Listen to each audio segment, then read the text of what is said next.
I led them with cords of kindness, with the bands of love. And I became to them as one who eases the yoke on their jaws, and I bent down to them and fed them.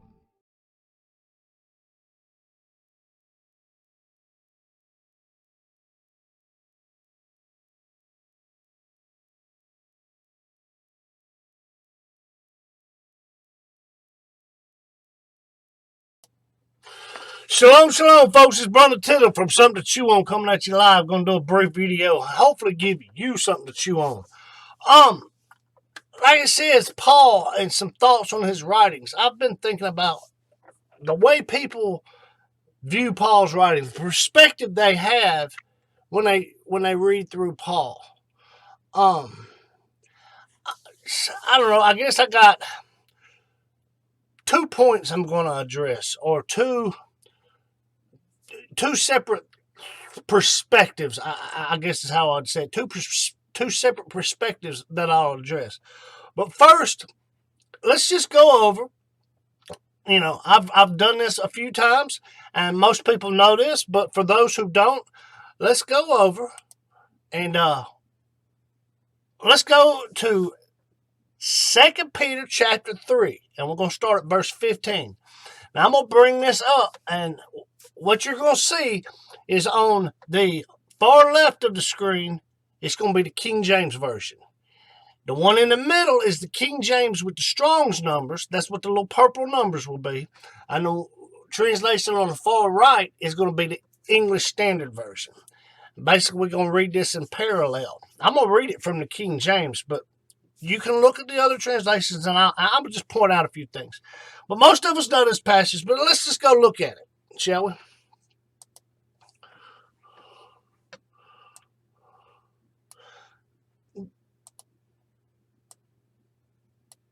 Hi, Kathy. Hi, Blair. Hi. I don't even know how to say that. Tricia? How you doing? Hi, Jennifer. I've got it set up to where I can see now. But okay, anyway. All right, like I said. Yeah, 2 Peter chapter 3, verses 15, 16, and 17. Like I said, I'm going to read this out of King James, which is on the far left of the screen.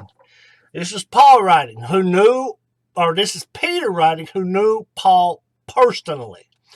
He says, "And account that the long suffering of our master is salvation, even as our beloved brother Paul, also according to the wisdom given unto him, hath written unto you." That verse establishes the context that Peter is talking about Paul and his writings. That's the reason I read that one. Okay, now we're going to scroll down to verse 16.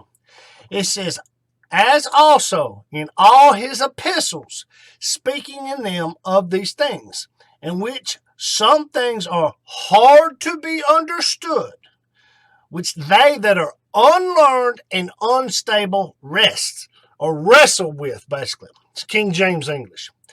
"As they do also the other scriptures unto their own destruction." Now let's go over here to the ESV and let's see how it words it. It says right here that there are some things in them that are hard to understand. Makes sense?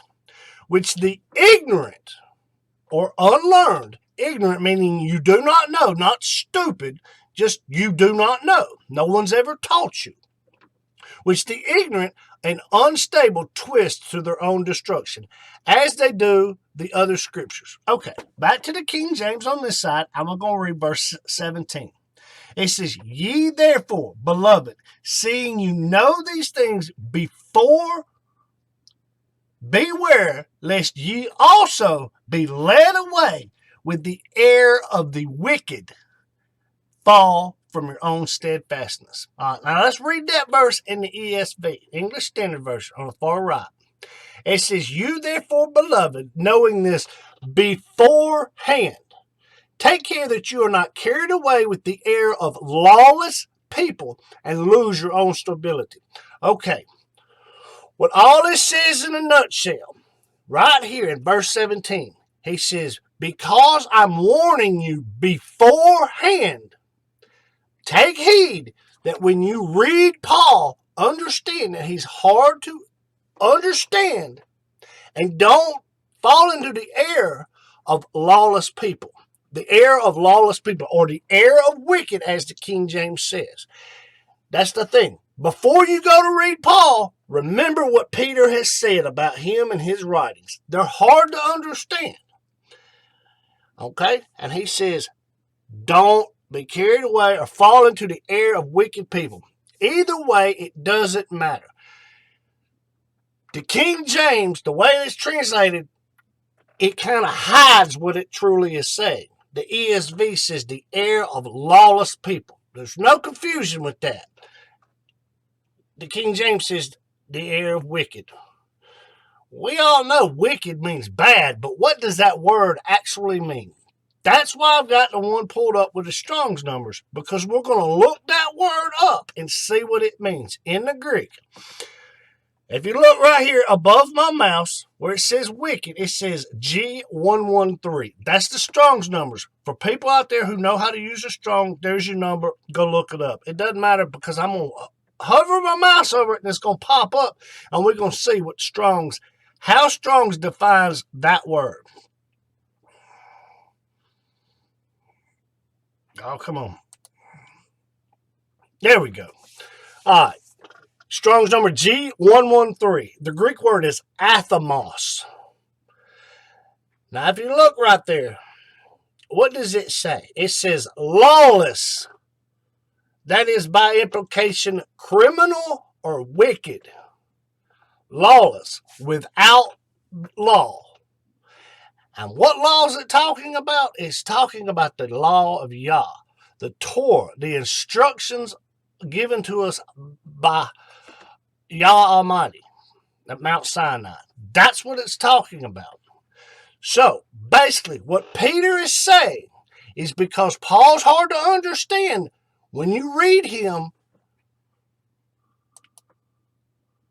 when you read Paul, don't fall into the error and think that the law is done away with. Lawless. Does that make sense? Okay. That's the scripture I'm going to give. And I'll probably reference a few more. I'm going to show you something else also. Here, let me just bring these up and I'll read these. I'm going to ask a question. I've asked this to people before. You may have heard this, you may have not. But let me bring it up over here. Hang on.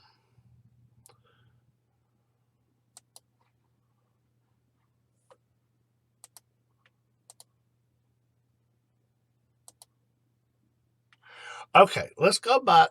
I'll let you read this here. Let me highlight this.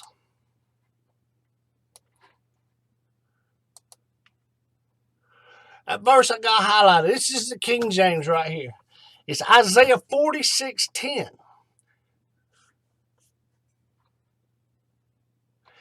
It says, declaring the end from the beginning, and from ancient times the things that are not yet done, saying, my counsel shall stand, and I will do all my pleasures.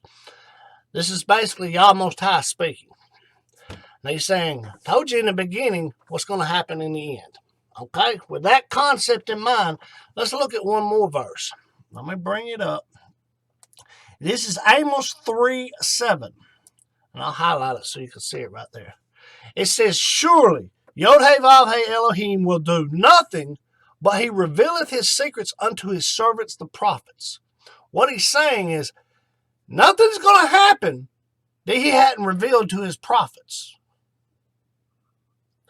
Meaning, if it's going to happen, it's been written down by the prophets somewhere, somehow, some way. You just got to find it. Okay.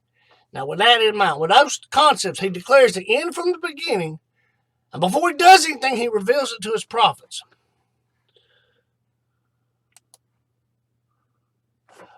Let me ask a question. Where in any of the Old Testament does it say that the Torah or the law of Yah would be abolished? It doesn't. So with that truth in mind, we know right there that Paul cannot be saying that the law is no longer applicable. We even know that the Master said, think not that I come to abolish the law. I come to fulfill it. And I hate to tell some of y'all out there, abolishment through fulfillment is not a thing. You can't make abolish, or you can't make fulfill mean abolish. The two words are in dichotomy in that verse, so they both can't mean the law is done away with. But anyway, with that in mind, okay, now here's the deal. So how can I put this into words? You have so many people out there who, this would be from your mainstream Christian church denomination type folks.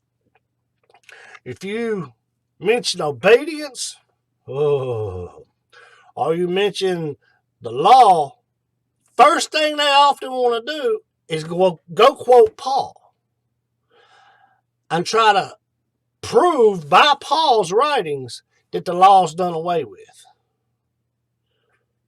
Okay, but didn't Peter already warn us against that? And didn't I just basically show you from the Old Testament that, it's nowhere predicted in the Old Testament in the prophets. Yah did not reveal to his prophets that the law was going to be done away with. So if he didn't reveal it to his prophets, that means it's not going to happen.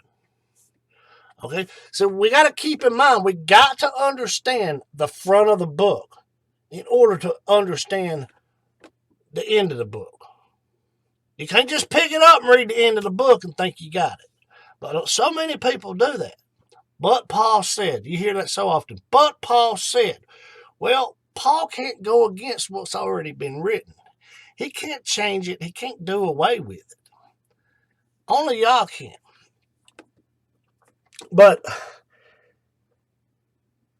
like I said, you got to understand the front of the book. And understand what the front of the book tells us that can't happen. So when you read through the end of the book, you already know, well, this can't happen, so therefore I can't interpret Paul in this way. The front of the book says, this is not possible, this is not going to happen. So when I read Paul, I can't negate everything I've already read in the front of the book and think Paul just overrid it. You know what I mean? Overridden it all. You see what I'm saying? And I hate to say this is a part a lot of people don't grasp, they don't understand, and when you tell them, they really don't want to accept it. The fact that people do that and they use Paul's writings to say that the law is done away with, what you have done is made Paul your idol and you're worshiping him now. You're worshiping him and a false god of your own creation. Because we know in the front of the book that Yah is not going to do that. But yet you're making Paul out to say that that's been done. And you're no longer following the true God through his commandments. You're following Paul and what you think he has said. You're making Paul your idol. Didn't Paul say over in Corinthians somewhere, some say I follow Paul and some say I follow Apollos. He says, but I follow Christ. I follow Mashiach. Do you see what I'm saying? I know it's a hard concept for some people to grasp because they're guilty of it. But think about that. Who are you following? Are you following Paul?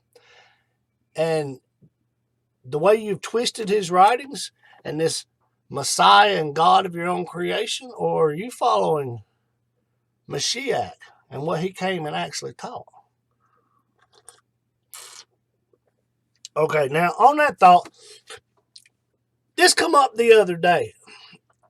Somebody was basically, quoting all this stuff from Paul and saying the law was done away with. And then they pointed out, I forget where it is exactly. It's in, I think it's John 5 is where it is. One of the places. There's a few of them in the Gospels where it seems, keyword is seems, it seems to be saying that Messiah broke either the Sabbath or the law.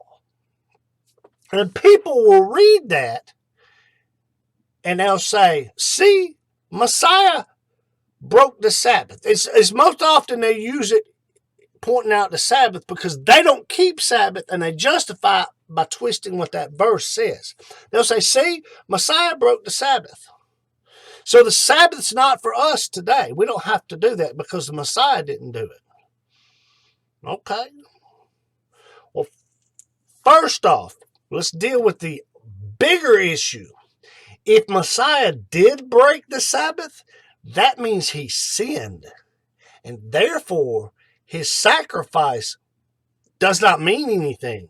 And sadly, you, me, and everyone else is still dead in our sins. Let that sink in for a moment. Okay, next. Like I tried to point out to this man, I tried to tell him, I said, look, I said, you have to understand something. I said, this is the overarching point for everything I'm saying today, right here. We are so often told, and we've heard it 1,000, 100,000, million times, read in context. We all know that. But actually doing it is, and I'll admit, it's not the easiest thing. Now you have to remember, reading in context does not simply mean textual context, meaning what the text says. Yes, you have to do that, but you also have to read in cultural and or historical context.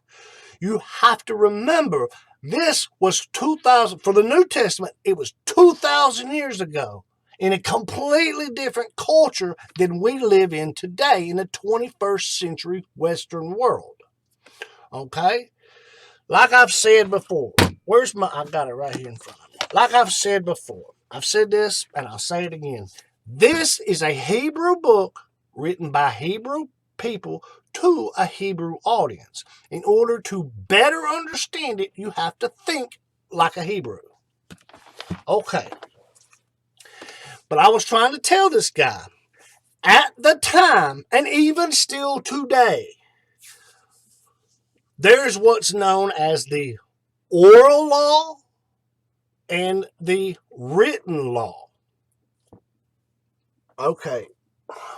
Brief history class for those who don't know this.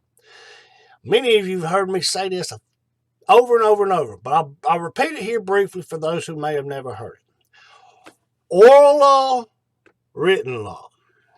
Written law, Torah, instructions of Yah, is what Yah Most High, God, gave to Moses at Mount Sinai. And I'm not talking only about the 10 Commandments. Yes, the 10 Commandments are part of it, but that is not all of it. It's all of it. The first 5 books, Genesis, Exodus, Leviticus, Numbers, and Deuteronomy. That's the Torah. That's the law. That's what we are supposed to obey. If it applies to you, obey it. Now, like I say, if it applies, there are some things that don't apply. I'm not a woman, so any law about a woman doesn't apply to me. Something about a temple and a sacrifice, there's no temple. Hence, no sacrifice. Don't apply to me. Do you see what I'm saying? People think it's not really that hard. There's not that much stuff in there. Okay, that's written law, what we're supposed to obey. Then you have the oral law, which the Pharisees had made up. For all my Jewish friends out there, I'm sorry. The oral law, it's made up. It's a tradition of man. It goes against what Yah gave us. Okay.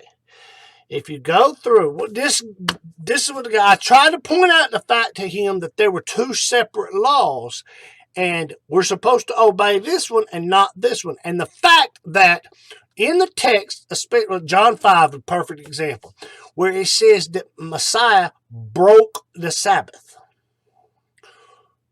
And the guy said, see, he broke the Sabbath. He's thinking, like most people, they automatically assume it's talking about the written law of God, Yah. And I told him, I said, that's not what that's talking about. That's talking about the oral law, the oral traditions. See, back then it was oral, but since then it has been written down, and it's come through history, and it's known as the Talmud and the Mishnah. Okay? And it's oral law. It's stuff that's been made up by the Pharisees, rabbis, sages, whatever term you want to put on them. Okay. And most often, that's what Jesus broke. That's what Yeshua broke on purpose to point out to them that that doesn't have to be obeyed. But he kept the written law. Okay? And that's what that text there in John 8 or John 5. John 5, yeah. John 5 is speaking of when it says he broke the law, the Sabbath law, or whatever it is. I forget exactly how it words it. Here, let me see if I can bring that up, and I will. Here, I'm going to pull this up so y'all can see. Again, it's King James. John 5:1. See, right here, it says, the title says, the healing at the pool on Sabbath. I'm not going to read all this, but we're going to go down here.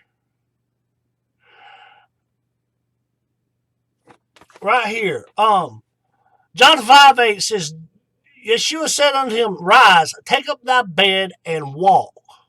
And immediately the man was made whole and took up his bed and walked. And on the same day was the Sabbath. Basically, he healed this guy on the Sabbath, and he told him to pick up his bed.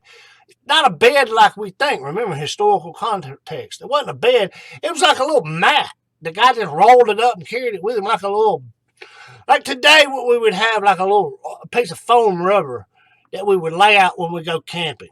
Now, granted, it ain't foam rubber back then. It's probably like a straw mat or something the guy laid out. But Jesus healed him. He said, take up your mat, roll it up, and walk away. Well, he did, and the guy was healed. Okay. Verse 10, like I said, verse 9 says that was the Sabbath day. And verse 10, it says, the Jews therefore said unto them that the Jews therefore said unto him that was cured, it is the Sabbath day. It is not lawful for thee to carry thy bed. He answered them, he that made me whole, the same said unto me, take up thy bed and walk. Then they asked him, what man is that which said unto thee, take up thy bed and walk? Verse 13, and he that was healed wist not who it was. He didn't know who it was. For Jesus has conveyed himself away, and I'm being in that place. And conveyed himself away, a multitude being in that place. Okay, basically what it is, here, we're just going to go back. The guy was trying to say, because Jesus had encouraged this man to pick his mat up and on the Sabbath day, which is unlawful, therefore, by indirectly, Jesus had broken the Sabbath. And I'm thinking, no. Jesus did not break the Sabbath by telling this man to take up his mat. And I told him, I said, hey, look, where does it say that we can't carry a mat on the Sabbath? Well, he goes back and he references in the book of Numbers where the guy was picking up the sticks on the Sabbath and they killed him. And, okay. I tried to explain to him, I said, if you read that passage in context, you'll see. If you go back up and read it, it's in the book of Numbers. It speaks of sacrifices made to the priests for a sin of ignorance. Meaning we didn't realize what we were doing was wrong, but then when somebody points it out to us, then we go make a sacrifice, and that's all good. And then it says, basically, there's no sacrifice for a presumptuous sin. Meaning you knew what you were doing was wrong, but yet you did it anyway. It says there's no sacrifice for that. And then the very next thing is they give an example of a man who presumptuously sinned on the Sabbath by picking up sticks. Why was it presumptuous? Because he already knew he wasn't supposed to do that on the Sabbath by the laws given in Exodus, the book prior. Okay? And people will say, well, picking up sticks. Think about it. Back then, what was somebody going to do picking up sticks? The only reason somebody back then would be to pick up sticks is for what? To make a fire. Now, what are you going to do with fire? You're going to work. You see what I'm saying? You're either going to do some laundry, you're going to do some kind of iron work, something like that. Basically, picking up the sticks was work, and it's going to lead to a fire, which is going to lead to work. That's what it's about. Okay? Anyway, but I was trying to point out to the guy the fact that they had made this fence oral law around the actual law. The law says don't work on the Sabbath. That's all it says. It never actually specifies what work is. Now, there's all kind of extra in the Talmud. They list a whole bunch of stuff that they consider work. So many steps on a day, doing, picking up this, carrying it from one place to this place and all that. And they consider all that work. But the actual written law never specifies.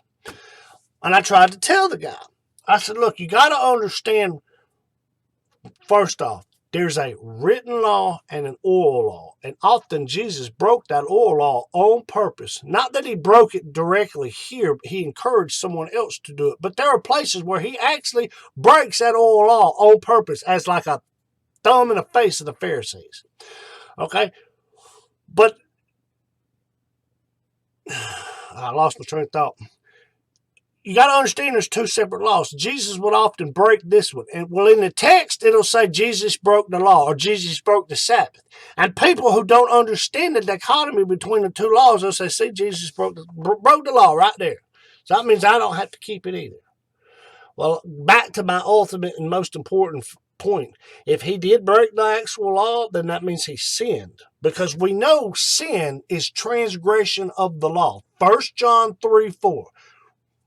No ifs, ands, or buts. It says, for he who sins transgresses the law, for sin is transgression of the law. Plain and simple. So if Yeshua the Master sinned, broke that written law, then his sacrifice didn't do anything. You, me, and all the rest of us are dead in our sins. Didn't do any good. Okay? All right. But that's kind of the point of that.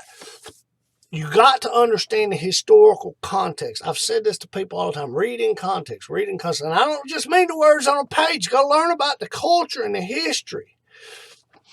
And the guy said this. He come back and he said this. This is where I was ultimately going with this. The guy said, show me the oral law in the text. Show me where it says there's an oral law. I'm like, okay. And I showed him. And we all know this. Mark chapter 7. I ain't going to read all this. You can go look this up. But it's the very beginning of the chapter. It's when it says here. Let's just bring it up on the computer. Got a computer right in front of my face. Mark chapter 7. This is one place where we see the oral law. Here, let's transition over. This is King James, Mark chapter 7, verse 1. It says, Then came together unto him the Pharisees and certain scribes which came from Jerusalem. And when they saw some of his disciples, meaning Yeshua, saw some of his disciples eat bread with defiled, that is to say, with unwashed hands, they found fault. Okay?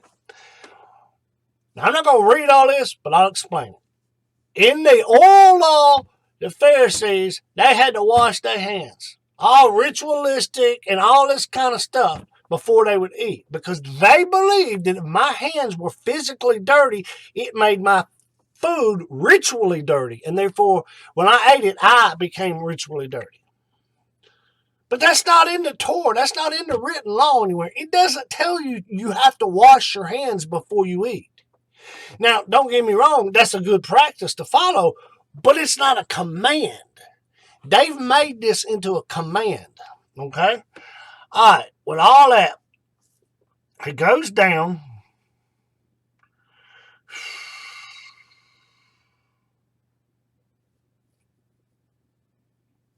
Right here, Mark chapter 7, verse 5.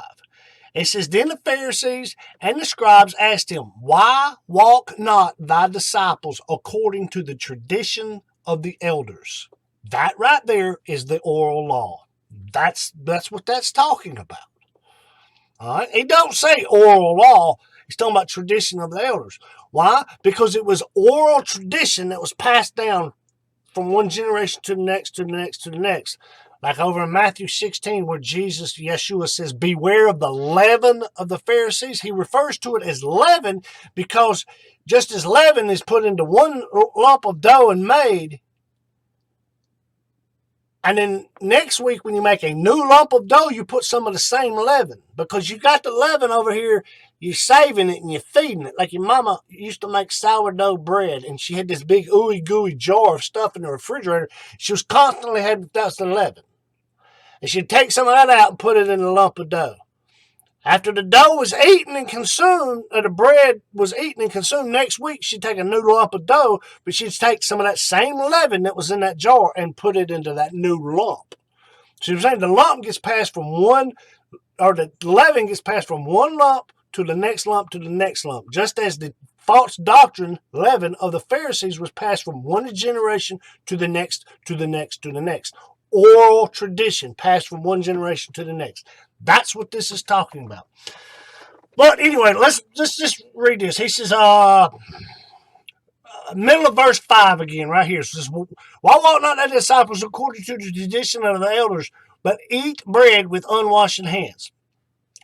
He answered, meaning Yeshua the Master answered and said unto them, Well hath Isaiah, that's King James, that's Isaiah, that's what it's talking about. Isaiah prophesied of you hypocrites, as it is written, This people honoreth me with their lips, but their heart is far from me. Howbeit in vain they do worship me, teaching for doctrine the commandments of man, the traditions of man. You are elevating your own commandments that you've made up, your own traditions of men, above the actual doctrine of Yah, the actual law of Yah. How many people do that today?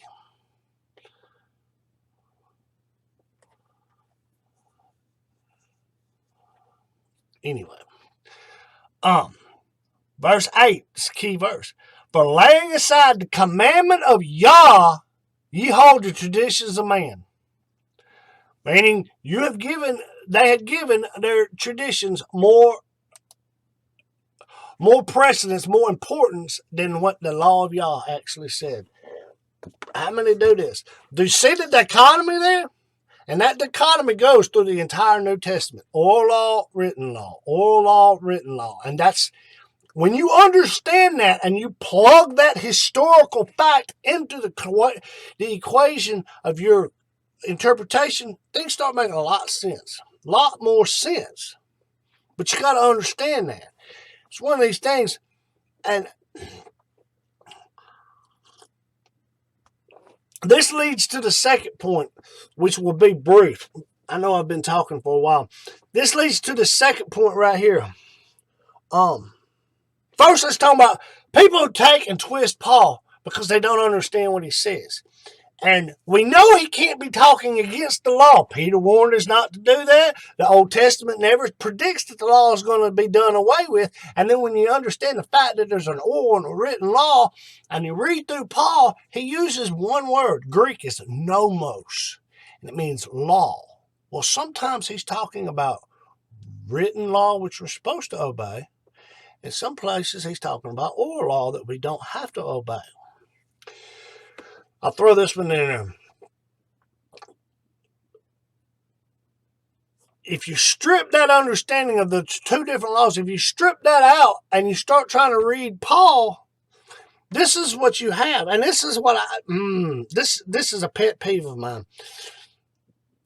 They will quote a verse from Paul that speaks negatively about the law and say, see, we don't have to obey it. Right there, Paul says we don't have to obey the law. And I'm like, yep, I see what he says. I said, but okay, keep that verse in mind. Now let's go look at this other verse. Like, for example, I think it's Romans 3:30. is a perfect example. No, it's Romans 3:31. So this is a scripture version, 2009, I got in front of me. It says, do we then nullify the Torah or the law through faith, through belief? Let it not be. On the contrary, we establish the law, or we establish the Torah. But they'll point out this verse that seems as if it's saying we don't have to obey the law. But then when you point out a verse that says we should obey the law, and you say, okay, there's a contradiction, reconcile that. They never actually answer the question. They never actually reconcile what the two verses are saying. They simply jump to another verse that seemingly says we don't have to obey the law. They pull the old Kansas City switcheroo, the bait and switch, like politicians. They never answer your question, but yet they go straight to another verse. Maybe all of you who do this, maybe you need to sit down and start reconciling some of these verses. Because, like I've said, we know Peter tells us that Paul's not speaking against the law. The Old Testament says nowhere is it predicted the law is going to be done away with. And then the simple fact that when reading in Paul, you have two verses that seemingly contradict each other about whether we should obey or should not obey the law. And we know the scriptures and we know the Bible does not contradict itself, so you have to reconcile that somehow, some way. You can't just paint over and throw it under the rug. Okay? All right, now the second point, I know I was long-winded on that. Y'all know me, though. The second point is this. There are some people that come into the understanding that, okay, yes, we should obey Torah, we should obey law. These things apply, they are applicable to us, and blah, blah, blah, blah. But yet they will turn around and they will deny anything Paul wrote. And a lot of times, it's because it goes back to the point of the first, the sub point of the first point, so to speak. It's because Paul's hard to understand, and they can't reconcile in their mind what Paul is saying, and they still have the understanding that Paul speaks against the law. Okay? But they understand through the writings of the Old Testament and what Messiah said, we should obey the law. And then when they come to Paul, it's confusing. It's hard to understand. And they think he's preaching against the law. So therefore they say he's got to be a false teacher, a false prophet. So we just throw his writings out instead of actually dealing with it and trying to understand what he wrote. They simply throw it out. And I don't know. I mean, I don't know, but I would venture to say it stems from the fact that they don't understand the cultural context, the historical and cultural context of it. Do you see what I'm saying? They don't understand that. And then I had somebody, and like I said, I don't know why these people do this. I don't agree with it, but they do it. Now, I had a friend that was like this. He said, he swore up and down that Paul was a false prophet. And I asked him one day, I said, why? He said, because Paul's confusing. And he believed that Paul was a plant by the Vatican, and all the stuff Paul wrote was made up years and years and years later and inserted in the canon of the New Testament in order to purposely be confusing and to throw people off. I'd never heard this before. And I was like, okay, I mean, not that I agree with you, but I understand where you're coming from. But it ultimately, and I told him, I said, look, man, I said, would you understand what Paul said in the culture? I said, would you understand the culture and the dichotomy of the two laws? I said, Paul starts to make sense. He says, well, I understand what he says, but he's just confusing. And, Yah is not the author of confusion. You're right. But ultimately, it goes back to this. This is what so many people, the reading in the context. People forget that this was not written to us. It was written for us, but not to us. Meaning, how can I explain this and put this into words? When Paul, we're going to use Paul as an example because that's who we're talking about. When Paul wrote his letters, his epistles, he was writing to a specific congregation, most often about a specific issue. He was writing to us in the 21st century. But yet, when we understand that he was writing to a specific group of people about a specific issue, we as third-party bystanders on the outside can look and glean information from his text. But you have to understand who he was writing to, what the issue was, the culture, the history, that kind of thing. And you read it from that perspective. You can't simply read it and say, well, he's writing to me and all this applies. No. You glean, discern, you glean from the text. It's not written to us. And a lot of people miss that fact. But it ultimately goes to this. The guy said, well, Paul's confusing, therefore, God, Yah's not the author of confusion, and Paul's confusion, therefore Paul can't be false. And, he was a plant by the Vatican to do all this, and it was a nefarious scheme. Well, if you understand that Paul was not writing to you, but to people 2,000 years ago, then that throws all that out the window. You see what I'm saying? These people at the time, who Paul was writing to, they had a better understanding of the subjects and the topics he was writing to them about. We today don't.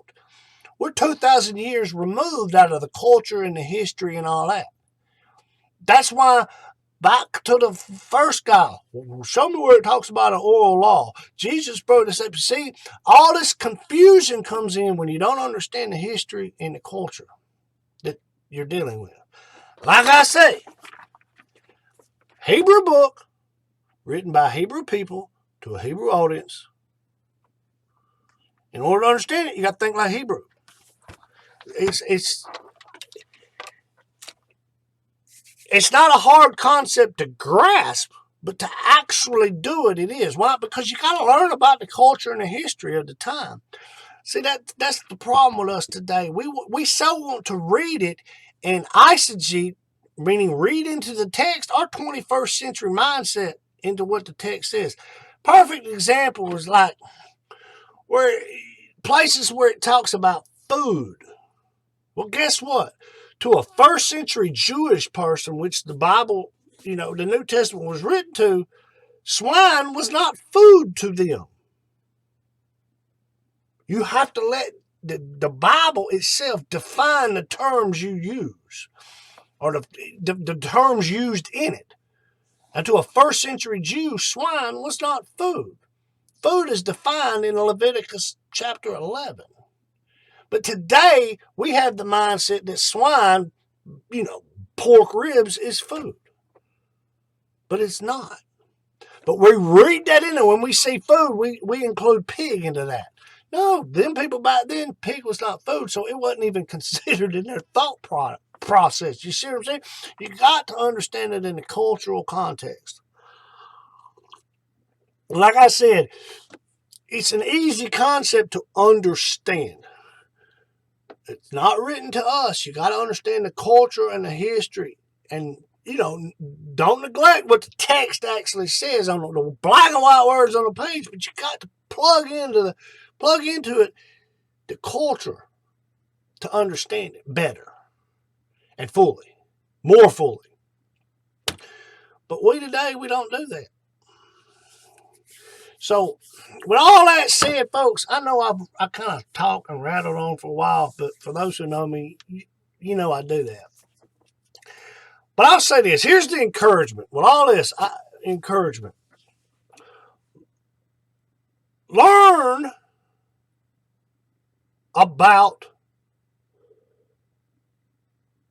the culture at the time. There's books out there. There's plenty of books out there that are written by reputable people, and they talk about the culture. Oh, here's another thing. Let me add this one in there. Here's the thing. We know today, we know this, that when we talk, we use figures of speech. Like I've said this before. Here we go. Chuck Missler. For those who know, the late, great, if I could say that, the late, great Dr. Chuck Missler, he said this. He said one time that he was on a radio show and he was debating with an atheist. And the atheist asked him a question. And this is what the atheist said. The atheist looked at him and said, "Do you take the Bible literally?" And he started to say yes. He said, but it was like the Ruach, the Spirit, gave me the unction to say no. And it made sense to him. He looked at that atheist. He said, "No, I don't take the Bible literally. I take it seriously. Because if I took it literally, Yah Most High would have feathers." Which is a clear reference to, what is it, Psalm 91, where it says he will keep you safe under his feathers. I think it's Psalm 91 verse 2. It's either Psalm 90 or 91. Here, just because I mentioned it, I'll look it up. Yeah, Psalm 91 verse 4. This is from the Scripture Version 2009. Psalm 91 verse 4. He covers you with his feathers, and under his wings you take refuge. His truth is a shield and an armor. He told him, he said, "I don't take the Bible literally." He said, "I take it seriously." He said, because if I took it literally, Yah Most High would have wings and feathers. You see what I'm saying? And that's one of the things, figures of speech. Yeah, that's poetic. I mean, that's the Psalms. We understand that's poetical language. But what a lot of people fail to understand is that in, say, like the Gospels and the New Testament. I mean, it's in the Old Testament too, don't get me wrong. But often you'll see quotes in the Gospels and or the rest of the New Testament. There'll be quotes of people speaking. And we fail to realize that sometimes these people spoke in figures of speech just like we do today. You know, like, who was it? Jim Staley. He spoke about this once. He said, how did he put it?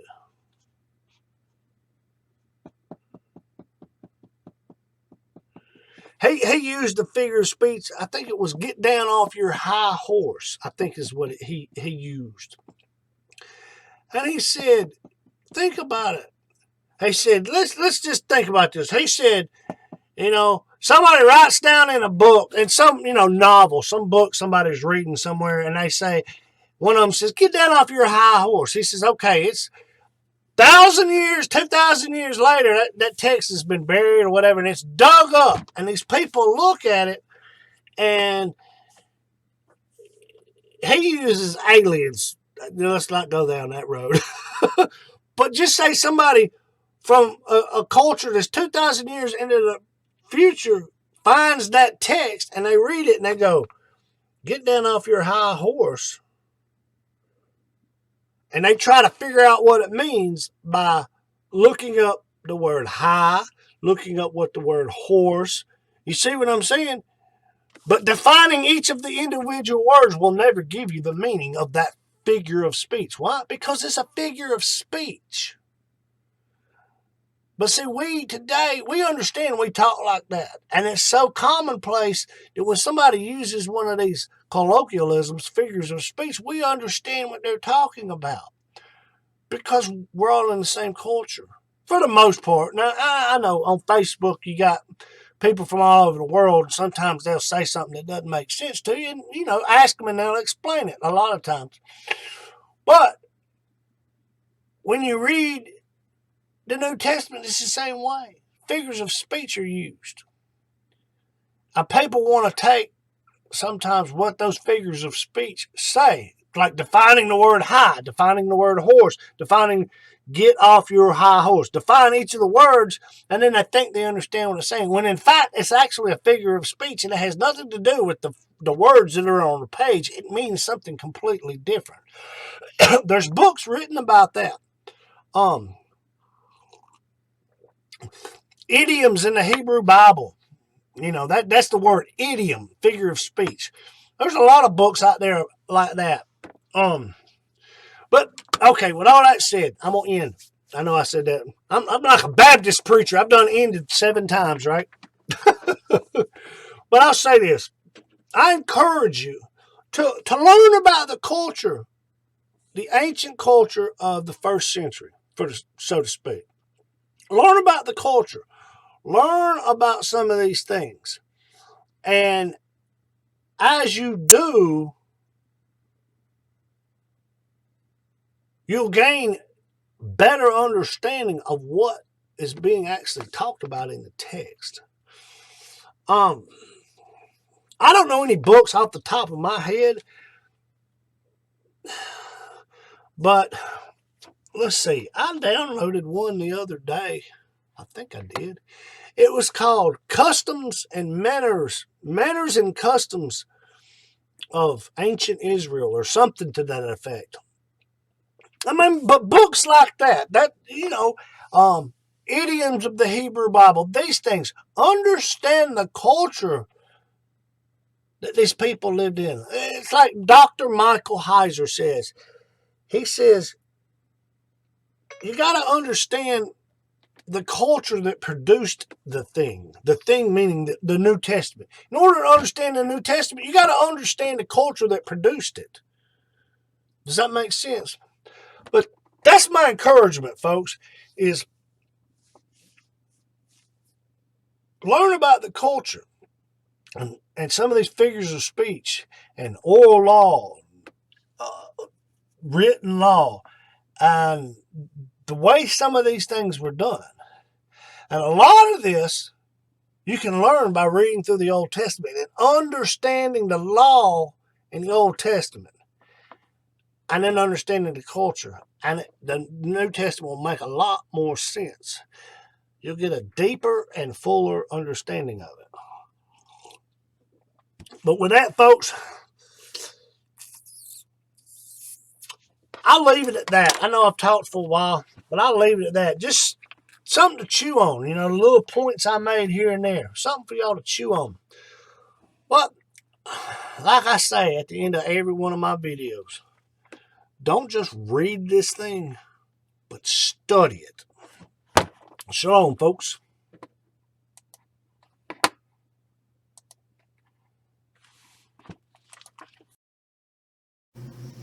Like and share our videos. Comment below, good or bad. Give us ideas for new videos. But above all, pray for us and subscribe to the channel.